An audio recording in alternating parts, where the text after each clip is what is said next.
So we want to look at 3 or more samples today. And 3 or more samples is distinguished with ANOVA. ANOVA is a technique, a methodological technique.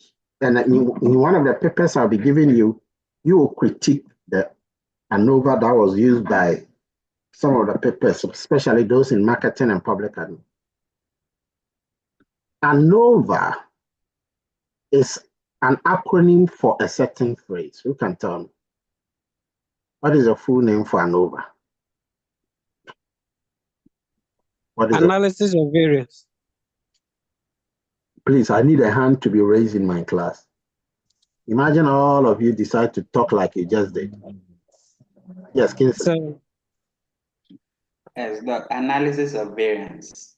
Okay. What is the key word in that word? No words. What is the key word in that? Only one option. Francis. Variances. Variance. The variance. The variance stands for a word known as difference. You can have maneuver when the comparison is 2 or more. I'll give you a couple of examples. You can also have ANCOVA, where you are blending ANOVA with regression. So that is a prelude to ANOVA. Now, before you can undertake ANOVA, you have to have certain assumptions clear. The most important one is normality and randomness. Who can remind us of what we mean by normality? Quickly, who can tell us what normality implies? Normality. Normality. Normality. Who can remind or explain what normality implies as an assumption? Emmanuel. Yeah, Prof, where most of the data points lie on the baseline of it. You are talking to statistical. Make it very simple. You are talking very simple, as if you are talking to a manager. That's how you should talk. What do you mean by the assumption of normality? Because what you said today, you don't take it, you don't even understand yourself. What do we mean when we talk about the assumption of normality? Who else? Normal distribution assumption. What does that mean?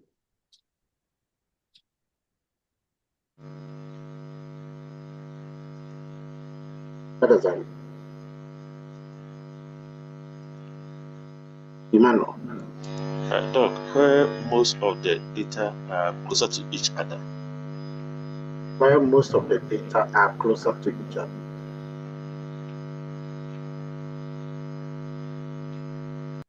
Okay, you are close. Desmond.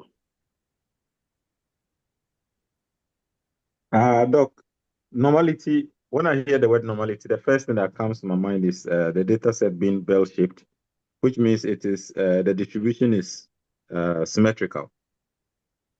What does that mean in real life?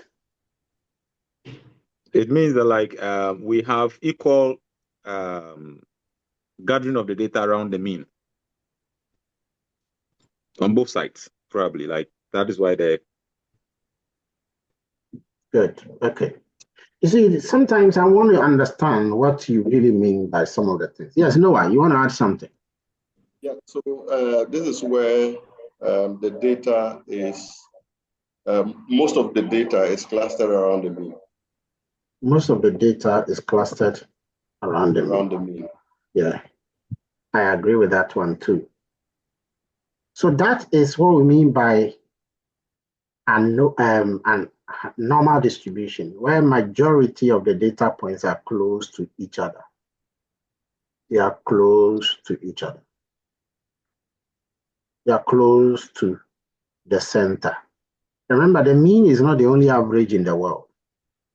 There are other averages like the mode and the median. So don't consider the mean like Excel does. Excel, every average is average. The second thing is that it must be continuous. Okay, there must be one or categorical independent variable that is independent. There must be homogeneity of variance. Okay. And the focus is that you want to test whether 3 or more groups significantly differ from each other. They may differ from each other, but the difference might not be significant. Okay, so for example, you do an analysis and then you check whether this one is your handout. You check whether a particular political party or all the, let's say, how many are the political parties now?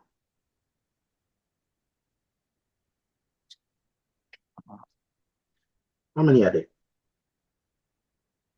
You don't know. Let's say there are 5 political parties and you want to check whether their scores, the voting scores, are significantly different from each other. That is an over. But apart from taking that political party, you also wanted to check how many of the political party members were males and how many were females. At the same time, you were checking across the political parties. That way, you're looking at two-way ANOVA. So example is here, the status of smokers. Okay, we have never smokers, former smokers, and current smokers. And I know there are current smokers here in this class, and I know there are never smokers and former smokers. But then among the smokers, you can categorize them according to male or female.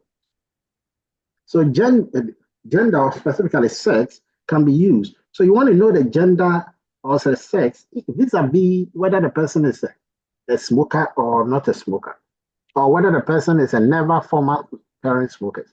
Then you can have 3-way ANOVA, 4-way ANOVA, and then things like that. This person is smoking, is a female, but he's also add beer whenever he's smoking. So you can do a lot of situations like that. The parametric tests are all normally distributed, as you can see. ANOVA is what we are looking at today. When the data is independent, it is analysis of variance, but it's actually called independent ANOVA. And I'm sure by now you know independent and independent. But when the data is dependent, when the sample is dependent, then we talk about dependent ANOVA or repeated ANOVA. Then please know all of their non-parametric analog. The non-parametric analog of the repeated ANOVA is the Friedman test. You use that a lot. Okay. Now, the first step in analysis of variance is to formulate the hypothesis, as always. The null hypothesis always says that the population means are the same. The alternative hypothesis, I made a mistake here, it should be HA. The alternative hypothesis says that at least one of the means is different from each other. So you can never say that, oh look, that should also have been nautical. So this one should have been nautical too. Whereas this one should be A equal to, not H0, but H1 or HA. And then you should have not equal to for this. So what this symbol is saying is that calculate a situation where the means are the same. If the means are the same, that is a null hypothesis. If you subject this to statistical torture, you conclude that the means are not the same, which means that you go for the alternative, which says that not that all of the means are different, but just that at least one of them is different. As long as one of them is different, that nullifies the null. That's a hypothesis. So the way you write a null and alternative hypothesis is different. Most of the papers, some of the papers I'll give you, did not formulate the hypothesis. Penalize them for that. The next thing is to calculate the test statistic and compare it with a critical value. The test statistic, before you can calculate, you need to find the SSG, which is a group sum of squares. And then compare that with the SSW, which is a within sum of squares. For both of them, you will find their means, which is the MSJ and the MSW. The F statistic is chi-square distributed here. And so once you calculate the test statistic, whatever value you get, as long as the test statistic is greater than the critical value is just F subscript alpha K minus 1 N minus K. The K is the number of groups. So if the groups are never smokers, former smokers, and current smokers, then it means that K is going to be 3. The N is a total sample in the data set. And then you can now calculate that. And then when you do that, you hope that the statistic is always greater. For parametric, you always want the test statistic to be greater than the critical value. It's just like what we did before, but just that we did one sample. Okay, so let's go back to our HSB2 data. Guys, in case you have forgotten, let me just remind you of the HSB2 data. Do you all have it? Please open it and open your R. Open the HSB2 data and then also open your R. I want to share my screen. Please confirm if you can see my screen.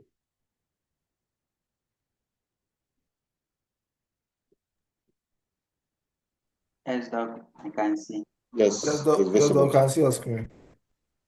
So this is a HSB2 data. If you can remember very clearly, these are how many students? We've used this many times. How many students were they? 200. Doc, we said 200, yeah. Oh, good. Something. Good. So these were 200 students. And then we had their sex type, their race, their socioeconomic status, school type, program, and then the score for their reading, writing, math, science, social studies.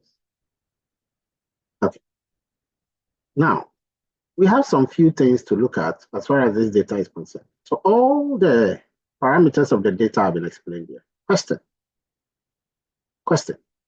Using this HSB2 data file, test whether the mean of right, that is the writing score, check whether it differs significantly across the 3 program types.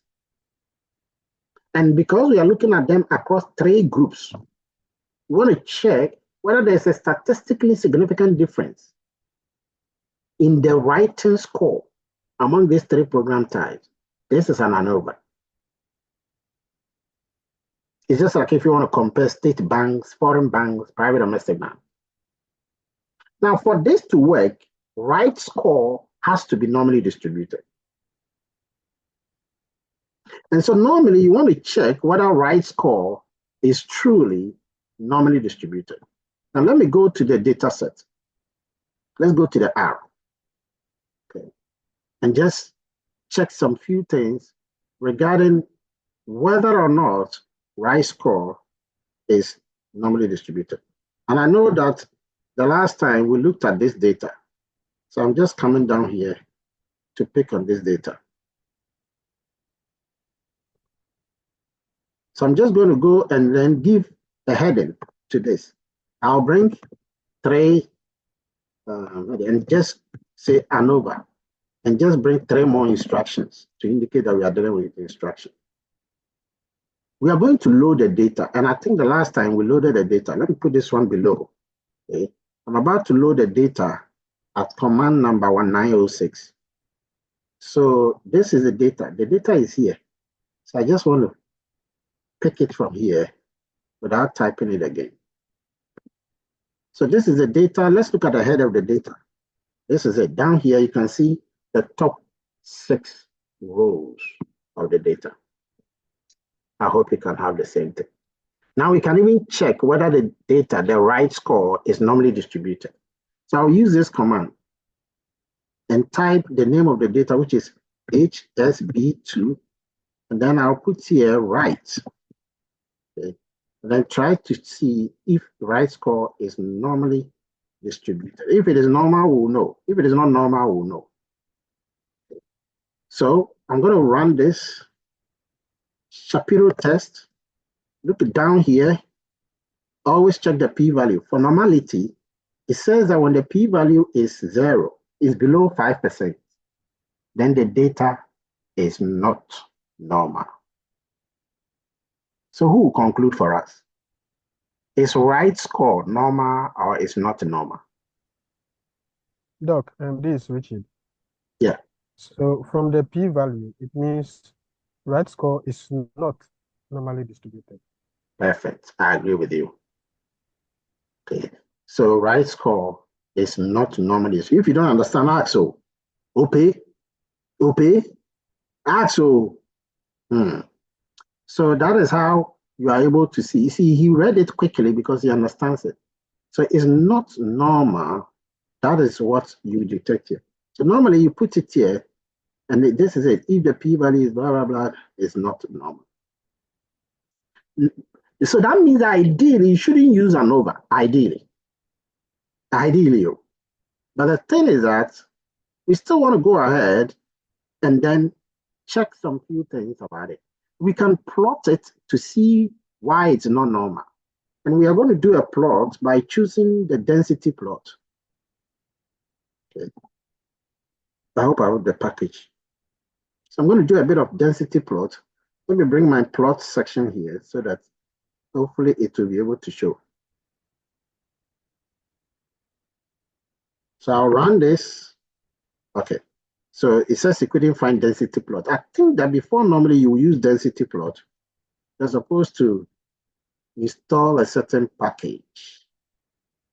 Yes, the package is called Tiger Stats. Okay. So let's go and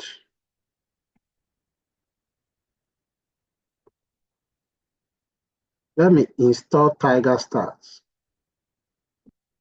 So you write an instruction and say that install Tiger Stats first. Install and load. So you install and load it first.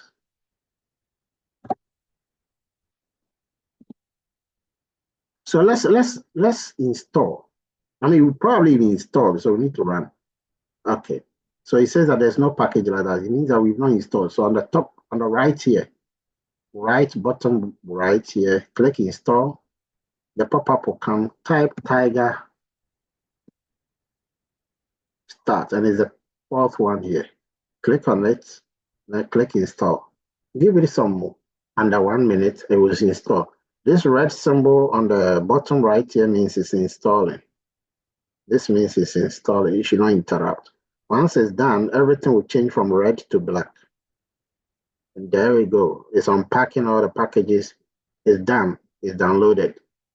The Tiger Start is there. Now, when you go and run it, it will reflect that it has installed. Okay. So now let's run the density plot to see how it looks like. There you go. You see, it gives you a very nice shape together with the, what do you call it? It even gives you the jitters at the bottom. Okay, for it. If you want the line width, the LWD to be deeper, okay, let's make the line width 4. See, now the line width is deep.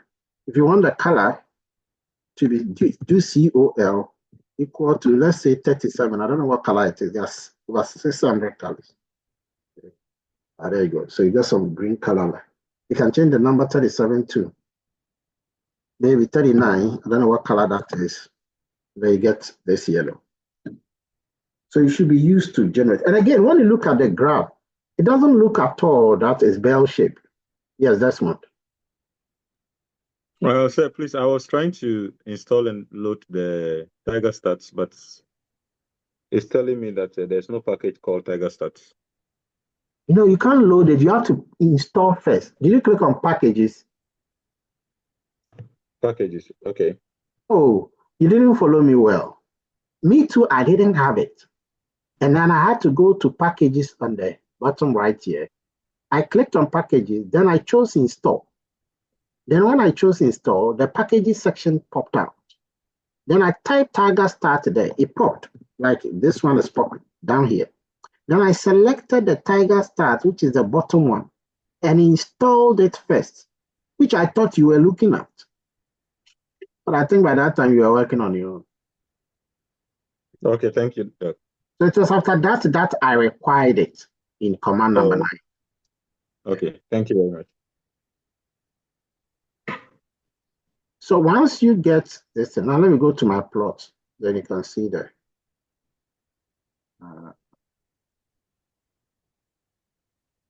Anyway, you got to learn to do a lot of visualization because R is very powerful when it comes to the visualization. So the data is truly not normally distributed. We have a graph that is proving it. We have a p-value for normality test that has proven it as well. However, let us just assume this data is normal. Okay, let's just assume that the data is normal. There are a few things we can plot. We can plot the groups. In case you've forgotten the group, when I run the top part of the data, the program is called PROJ down here.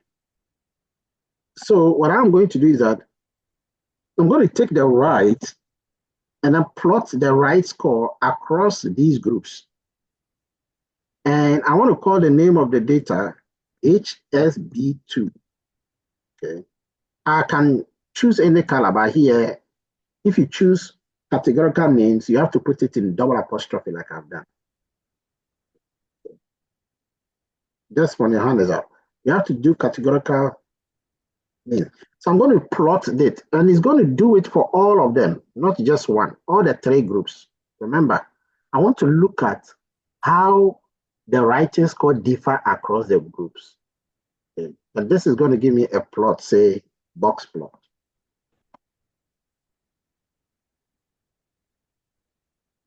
Okay. Error. So you will occasionally get some couple of errors. Okay, so when you do, don't worry at all.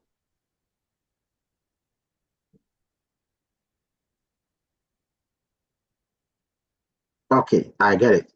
I may not have used the dollar symbol, because I've not attached the data. So let's do this $, and then do the same thing, this $, and then run it again. Still $, right? I think it's the other way around.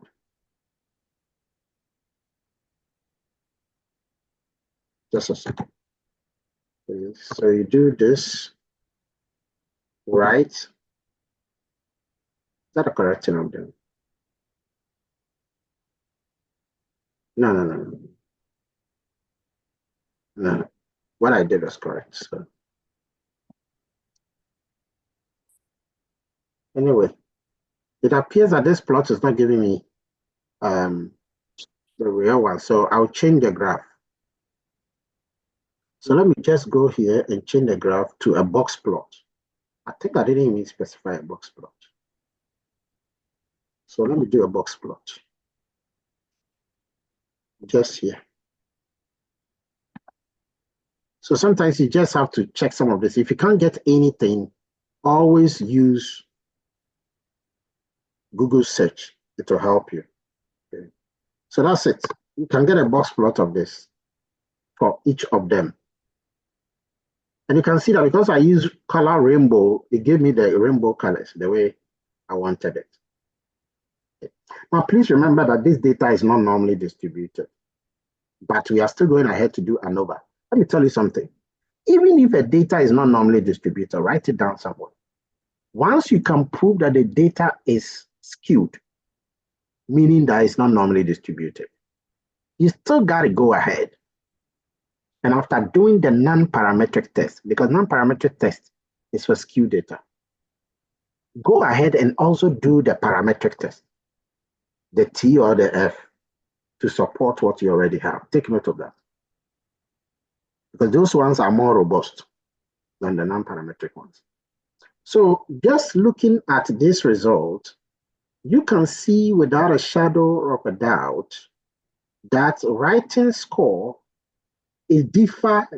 I mean, just looking at it graphically, the writing score differ across the programs. Look at it carefully. You will notice that it differ across the programs. Okay. And on the basis of that, you can tell slightly. Of course, you can go and do the descriptive statistics for them. But you can tell clearly that which one appears, which people, which program type is getting a lot of writing scores. You can tell us which program type is generating a lot of writing scores. You have to use the median. The median, by the way, is a black line in each box. The median is a black line in each box. The upper part of the actual box, the box is made up of 50% of the entire data. The upper part of each box is the 75th percentile. It is also called the first quartile. The lower part of the box is also called the third quartile. The lower part of the box is the 25th percentile. And then you have the whiskers, which are the vertical lines. And then after the whiskers, you have the outliers. And you can see that only academic is dealing with the outliers. So academic is actually the one that is showing a lot of writing scores. So the people that are doing academic program, let's say those in finance or those in some kind of academic program, are doing very well than those in the vocation program when it comes to writing scores. But again, you have to subject all of this to statistical torture. And to do that, we go to the next command here. So in the command, I equate the whole thing to results. AOV, what do you think AOV here stands for? AOV.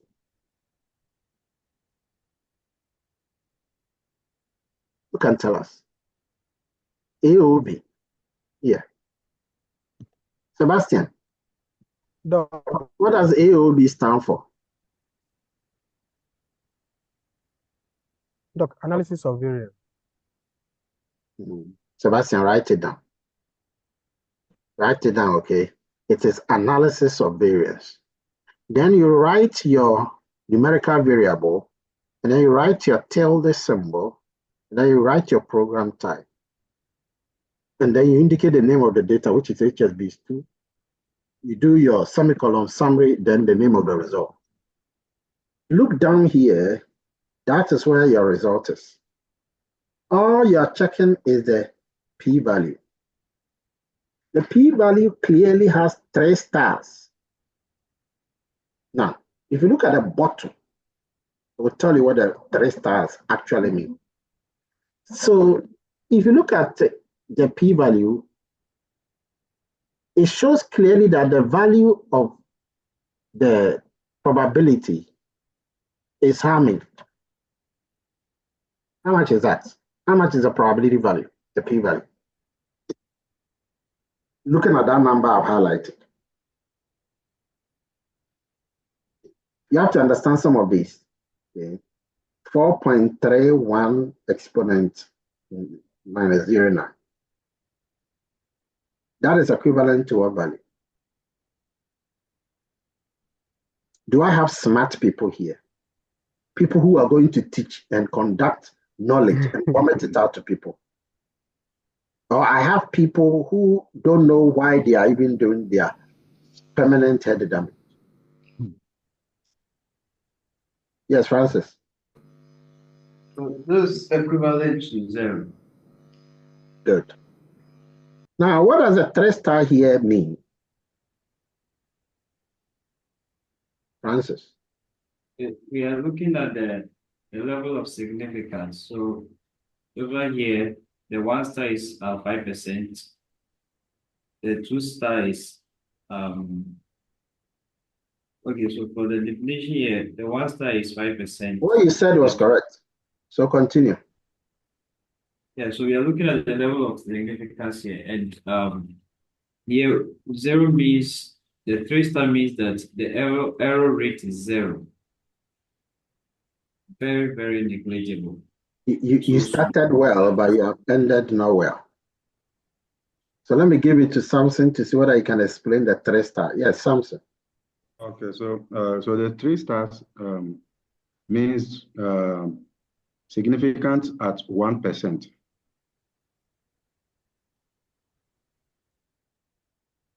Of course, the reason why I was quiet is because that was wrong. Let's go to Emmanuel. So it means that the 3 stars is equivalent and closer to 0. No, that is not what it means. Kingsley. Okay, so now from the data here, 3 stars signifies the significance level is 0.01%. Exactly.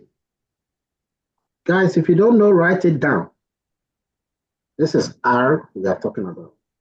So 1 star is this. 1 star means the value that you had is significant. That is whatever difference you are calculating is significant at 5% if it is 1 star. If it is 2 star, it means that it's significant at 1%. And if it is 3 star, it means that it's significant at 0.1%. Remember that the star comes and the definition, so you don't have anything for 0. Okay, so do not assume 0 for it. So when there is no star, and this is it, that's the last one here. The last one here means that there is no star. And when there is no star, it means that it is not significant, meaning it's significant at 100%. So anytime you have 11%, 12%, 13%, they are all the same as 100%. And when you have a dot, it means that it is only significant at 10%. That is a dot. So then you begin with the stars, starting with 1 star, which is 5%, 5 star, which is 5%, 1 star, which is 2 stars, which is 1%, and finally 3 stars, which is 0.1%. Take note.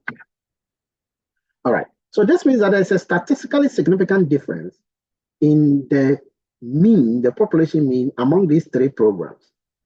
But we cannot tell which one is bigger by how much unless you know the what do you call it? Unless you know the means. Okay. So one way you can find the means is use the describe by. Thus you can use the describe by command, which I know we've done it before. Okay. So normally some of these things, when you have done it before, just go to the top and go pick them up. Okay. It becomes easier to deal with them than to want to do them on your own. So I'm just going to pick them here. Sometimes you just have to pick and edit. Sometimes you just have to pick. Okay, so this is described by. The name of the data is HSB2. So you type HSB2 here. Okay. We are looking at the data called program or PORG, prog. And down here, you're going to get the results for the descriptive statistics across the groups. Okay, before you actually use describe by, you always have to load a package called psych package. Normally, if you don't load it, it always comes back to bite you. So remember to load the package known as psych.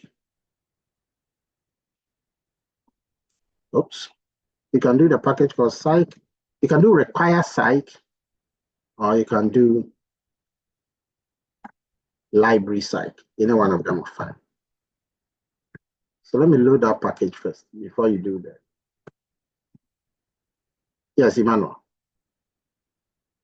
Doc, please, the psych. Do you have to load it anytime you have to use it, or it's just once in a lifetime? Oh, you have to install it one time, but anytime you're going to use it, you have to load. Okay. Thank you. All right. Because there are several things you'll be loading, so you start with that. So once I've loaded, I can now do my describe. You can see that it has come now. Okay. So what this does is that it gives you the mean for academic, and you can see from here that the mean writing score for academic is this.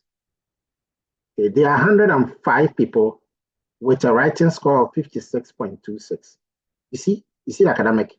Let's see that of the general. The mean general writing score is 51. So academic is 56. It's more than the 51. And then the final one,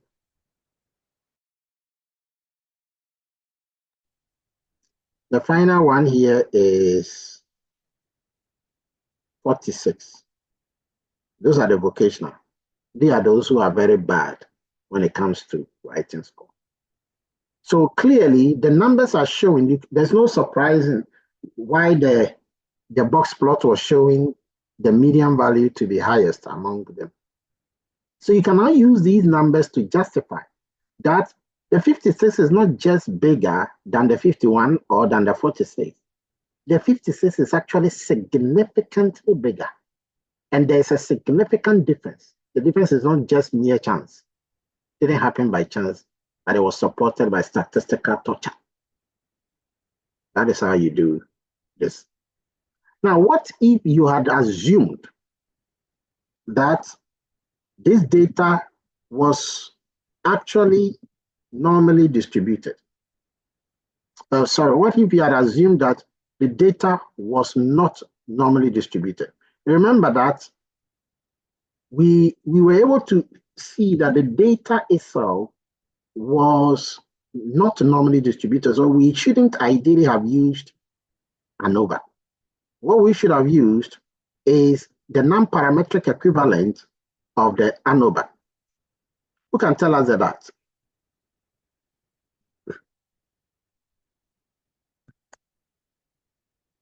Who can tell us the nonparametric equivalent of the ANOVA?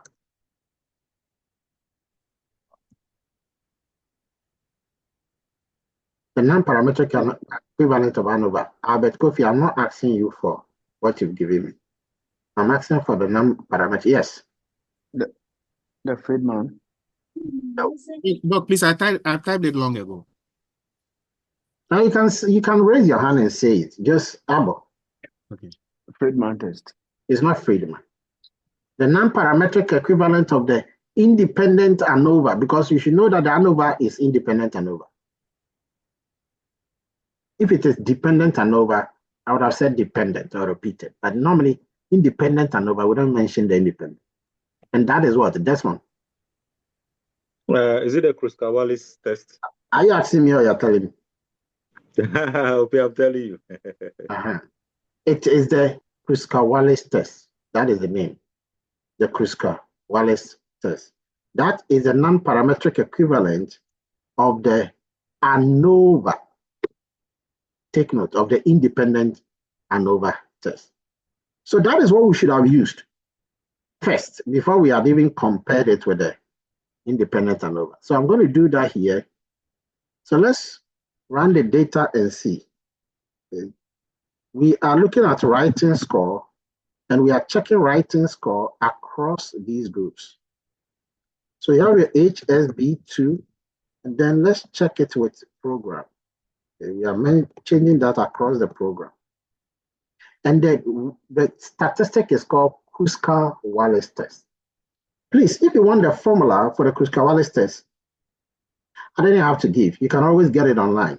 So when you go and type into Google formula for Kruskal-Wallis test, okay, you will get some formula, and this is the main test statistic.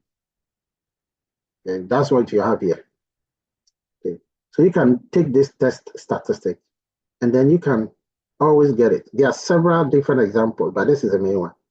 Okay, so the H here is the Kruskal-Wallis.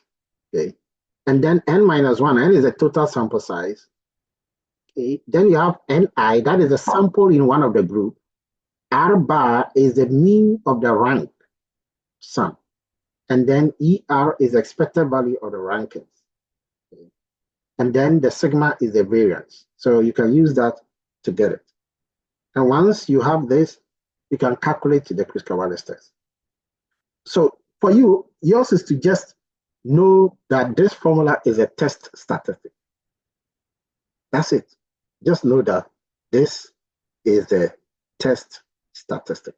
Once you know that, you are writing a paper or a thesis and you want to bring that test statistic to it, why not?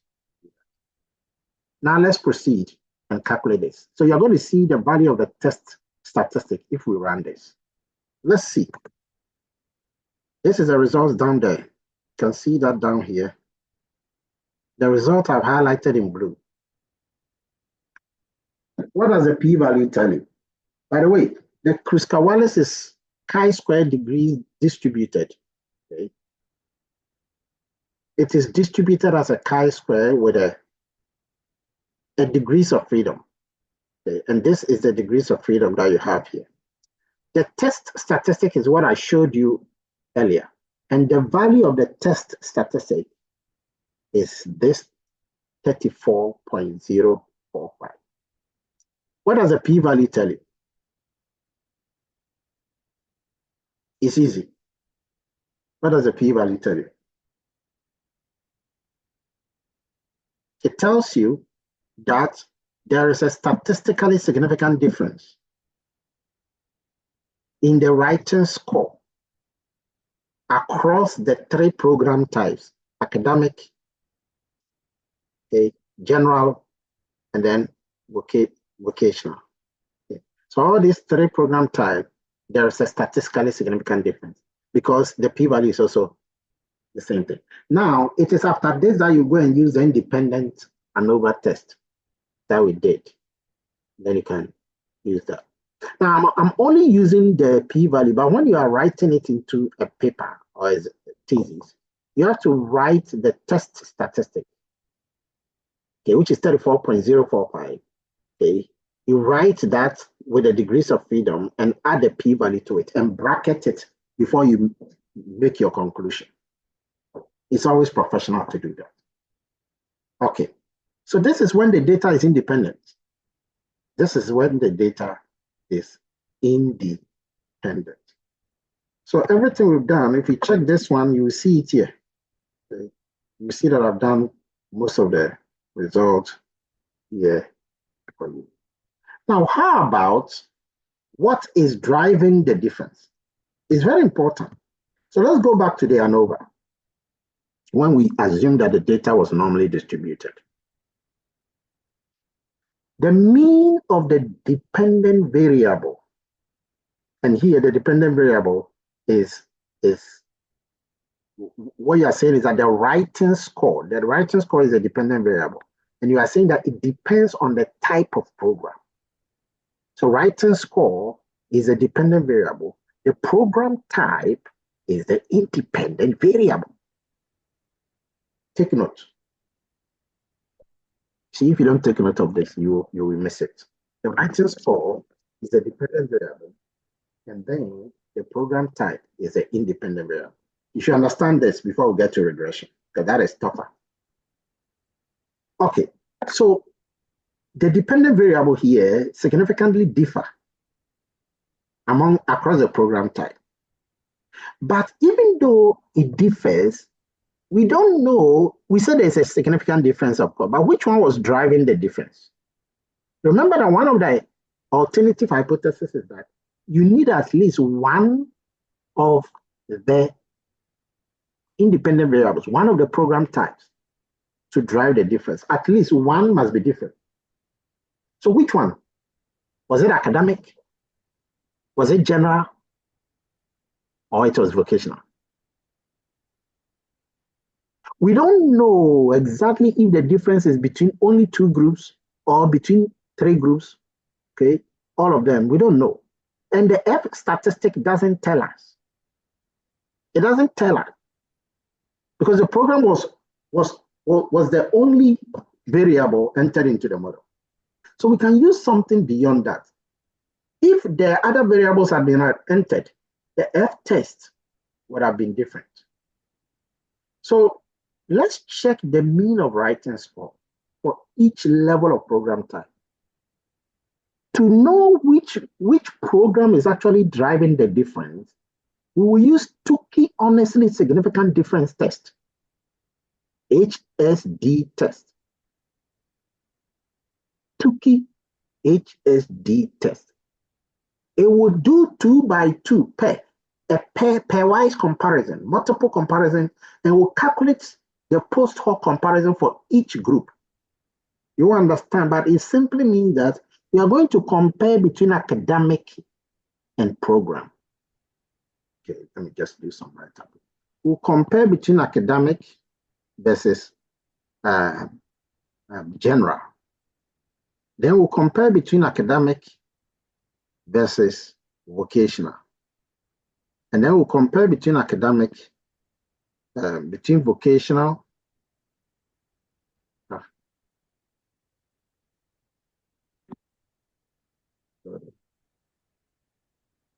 We'll compare between vocational and general. So we are going to do like t-tests for each one to know which one was driving the difference that we saw across all of them. So even if the groups are 20, you will know which ones are driving the difference. And that we use the Tukey's HSD. So how do you do that? It's very, very simple.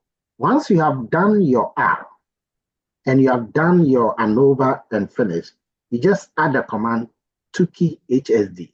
Then you write the name of the result. So we have this value here, 912 command here. We are just going to add Tukey HSD. The moment you start typing, it will come. Okay. Tukey HSD. Then in there, you will type the name of your result. We call it results. So you're going to do that. And guess what is going to happen as we go down? So look down here, the result is going to show. So it is a whole beautiful result. That is 95% family-wise confidence interval is going to give you. Let's take some few things here. It's interesting. And you do this. After all this, I'll give you multiple assignments to do as well. So look here. Look here. The first one here is between general and academic. And you have the upper and then the lower confidence interval. All you got to do is to check the p-values.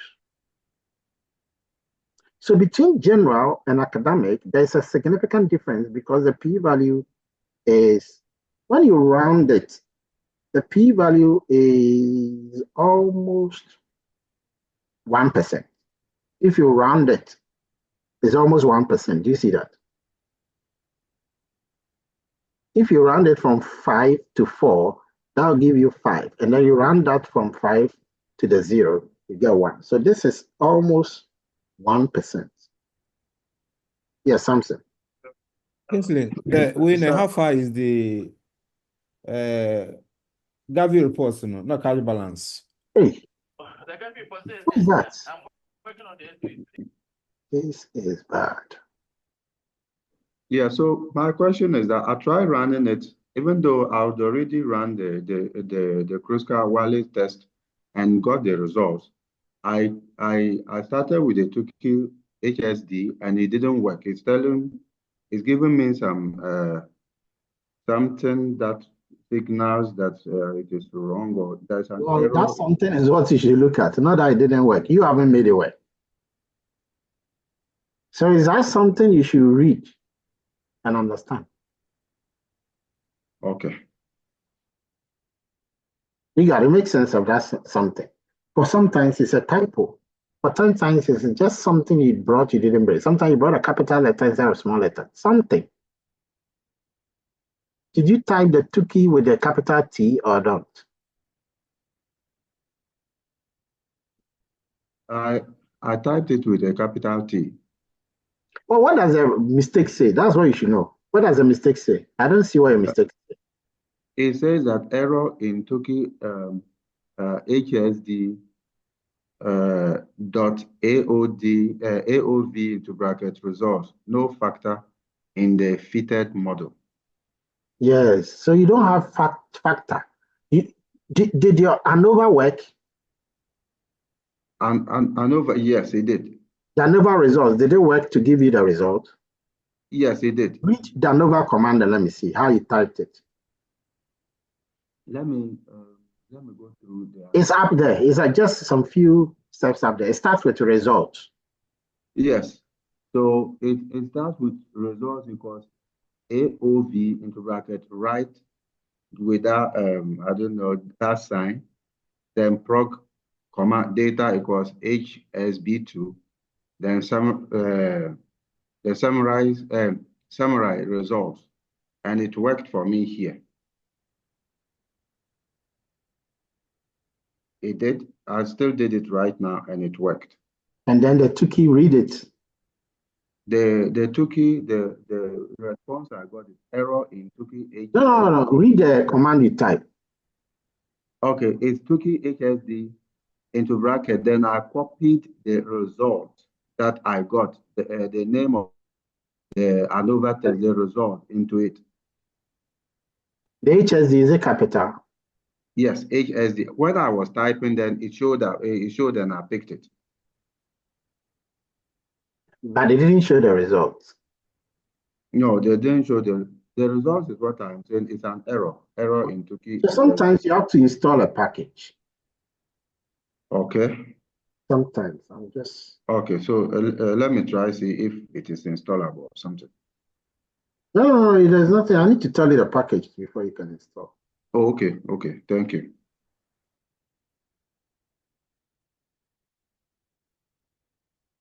The reason why mine worked, I'm quite surprised that your, what do you call it? I'm quite surprised that your ANOVA worked because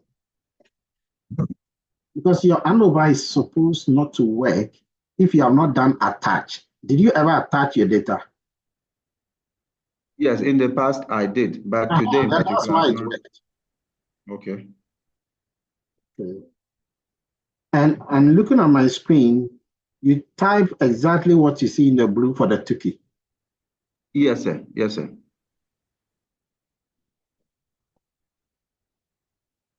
Are you able to share your screen? Because what you're saying doesn't make sense. Sometimes you look at it and it's a very small, tiny thing.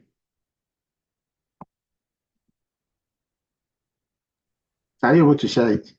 Is the result with an S or without an S, probably? I asked him, he said he's typed everything. The results without them. Huh?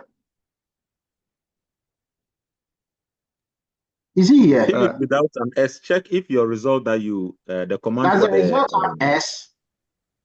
It does. Yeah, he said it does. So, can you share your screen?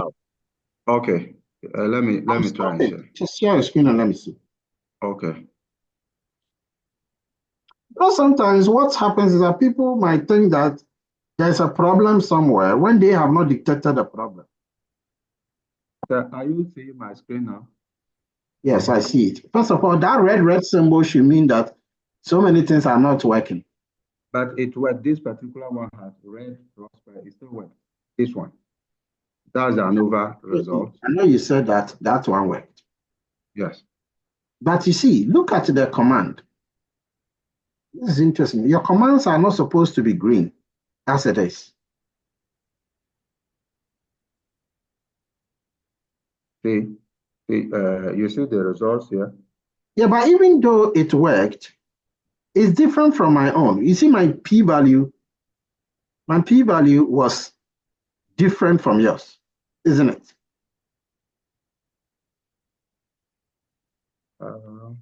My p-value, look at your p-value, it is 0.0103.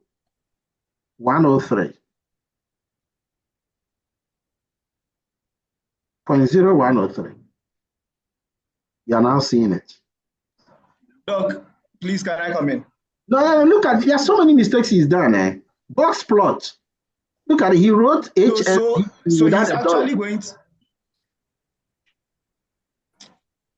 Where's your dollar? So, After the box hello, plot. Doc. HSB. Actually, I couldn't finish typing it because of how fast you were going. But now that you had time, you should have done that one. Correct that one first before we look at the others. Okay. Doc, Yes. and please, you'll still be getting you'll still be getting the results he's getting because the HSBD, the data S2 in the group with the same name. So there is one which you are using, that's the correct one. But I'm sure he's using the old one.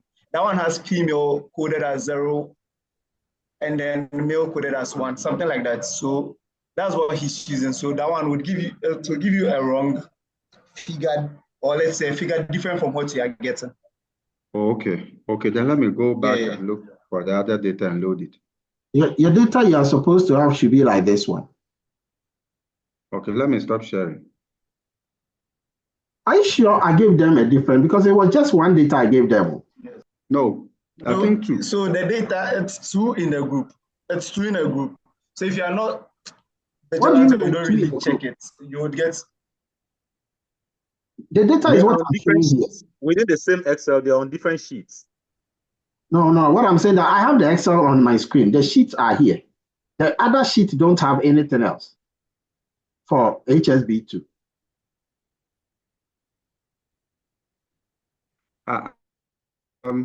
I'm just saying that if this data you're talking about is not made a mistake with the data. Then let me share the data I have so that we see if it is wrong as he claimed. The way he was quick to assume that you have that data, it means that I gave you guys a wrong data because there's only one HSB2 data I gave. Oh no, it's not wrong data though. Well, let me show the one I have.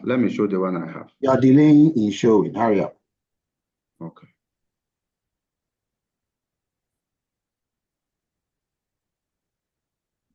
So what do you mean? So you mean today you never opened that Excel data, right? I did. I even loaded it. Why is the show delaying then? I thought it's open. Yes, I'm coming. Is it visible to you now? Okay. So it's right. So you're using the very first one. This is an old data. Okay. Where did you get this? From the page. So can you guys confirm that I gave 2 different data sets? Yes. So for me, I saw only one. I saw the HSB2. I don't know which other data was given. I actually saw the 2, but it's the latest one that we are using. But I think Samson is still using the old one. Oh, okay. Normally happens to those people who are not yet. Because I would have sent. Anyway, I posted the correct one there. All right, so check your analysis so that we don't delay the rest. So that is the Tukey's HSD, and you can see that the p-value show that there is 1% p-value. There's 1% for general and academic. And from here, you can tell which group. No, please, your screen is not being shared. Oh, sorry.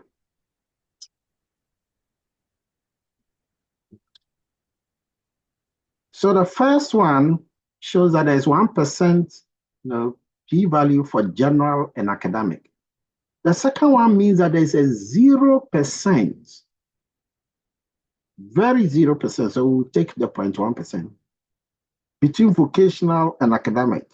And the third one means that there's 3%. They are all significant at 5%. Okay. The first one is significant at 1%. The second one is significant at 0.1%. And the last one is significant at 5%. So based on this, you can tell me that which groups, which two pairs are really driving the difference the most? Between what and what group program?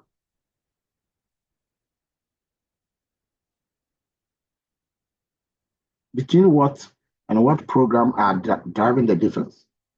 Kinsley. Between vocation and academic. Exactly. Between vocation and academic, they are driving the major part of the difference. And that is how you interpret your results. You got to learn how to interpret these results. Okay. So students in the academic program have the highest mean writing score. Now we can say that students in the academic have the highest, while students in the vocational have the lowest, I've put a link here. If you want to know more about MANOVA, you can check that. Now, if we had assumed that this data is non-parametric, I've shown you already how that one would have been. I also have an example for the ones that are non-parametric. I have an example in the slide here. Okay. Please go through it step by step. It is in the same Excel sheet I just posted. It is about some layers, herbs, shrubs, and trees. And you can tell the differences across them. And that one, you still use the Kruskal-Wallis test. And then you do the test. You can even test for the variances before you do the test. And then that one will tell you clearly again about the differences. If you are doing dependent sample, I have an example here for you to go through. You're supposed to go through some of these things all by yourself, run them by yourself. Dependent sample. I have a data which I kind of edited slightly, changed them slightly, edited them slightly. And you do that data set and you get the results and then you compare it with the one. Please, the thing about repeated is that all the samples are the same in each period. In each, so if the first group are 40 people, the second group are also 40, the third group are also 40. But these groups are the same people. They are repeated, they are dependent. They are repeated and they are dependent. And either both of them, you can always use the Tukey HSD to be able to know what is really driving the difference. If it is non-parametric, the non-parametric analog of the parametric dependence ANOVA is called the Friedman test. So the Friedman is for the dependent ANOVA. The Kruskal-Wallis is for the independent ANOVA. Take note. If there's ever been any note to make today, this is the one. Friedman is to dependent ANOVA. And then you have the Kruskal-Wallis is to independent. I've done the Friedman here, step by step.